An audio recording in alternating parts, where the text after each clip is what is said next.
تاثیر قرآن مجید حاصل کرنے کی کوشش۔ قرآن کریم رسول اللہ صلی اللہ علیہ وآلہ وسلم کا سب سے بڑا معجزہ ہے۔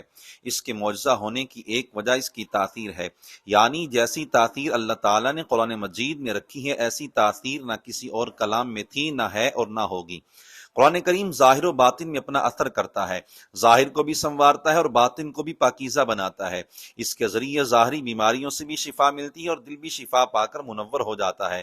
اسے سن کر آنکھوں سے بھی آنسو رواں ہو جاتے ہیں اور دل بھی نرم ہو کر گواہی دیتا ہے کہ یہ مخلوق کا کلام نہیں۔ یہ سب قرآنی برکتیں تب نصیب ہوتی ہیں جب انسانی جسم کے بادشاہ دل کا صاحب قرآن صلی اللہ علیہ وآلہ وسلم کے ذریعے قرآن مجید کے ساتھ تعلق قائم ہوتا ہے۔ جیسے بلب روشن ہونے کے لیے ضروری ہے کہ اس کا اپنے ہولڈر اور تار کے ذریعے بجلی کے مرکز سے تعلق ہو، ربط ہو، یعنی کنیکشن کے بغیر بلب روشن نہیں ہو سکتا۔ اسی طرح جب تک صاحب قرآن صلی اللہ علیہ وآلہ وسلم کے ذریعے دل کا تعلق قرآن مجید سے نہ جڑے تب تک قرآن کا اثر پوری طرح نصیب نہیں ہوتا۔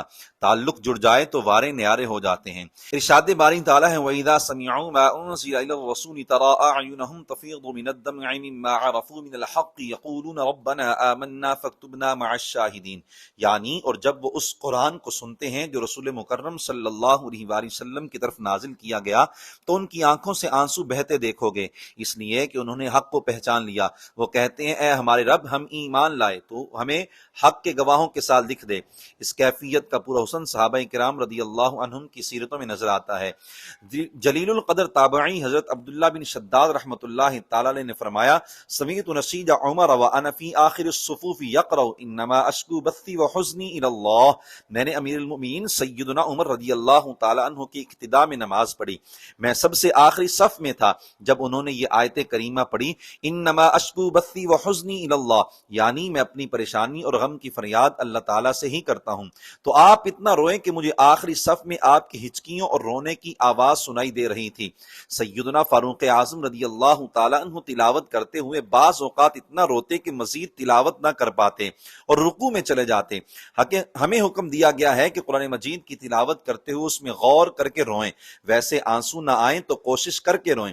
حضرت عبد الرحمن بن صاحب الرحمہ کہتے ہیں سیدنا سعد بن ابی وقاص رضی اللہ تعالیٰ عنہ ہمارے پاس تشریف لائے، تعارف کے بعد فرمایا بتیجے مجھے معلوم ہوا ہے کہ تم بہت خوبصورت آواز سے قرآن مجید پڑھتے ہو۔ میں نے مصطفیٰ جان رحمت صلی اللہ علیہ وآلہ وسلم کو فرماتے ہوئے سنا ہے ان ھذا القرآن نزل بحزن فاذا قرأتموه فابكوا فان لم تبكوا فتباكوا وتغنوا به فمن لم يتغن به فليس منا، یعنی یہ قرآن کریم ایسے امور کے ساتھ نازل ہوا ہے جن میں غور و تدبر سے دل غمگین ہو جاتا ہے، جب تم اس کی تلاوت کرو تو آنسو بہاؤ، یعنی قرآنی وعدوں اور وعیدوں میں غور کر کے احکام و ممنوعات کے بارے میں اپنی کوتاہی پر رو۔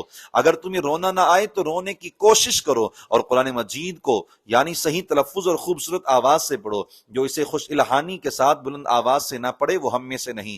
بزرگوں نے لکھا جسے قرآن مجید کی تلاوت سے رونا نہ آئے اسے اپنی حالت پر رونا چاہیے، کیونکہ یہ دل کی سختی سب سے بڑی مصیبت ہے۔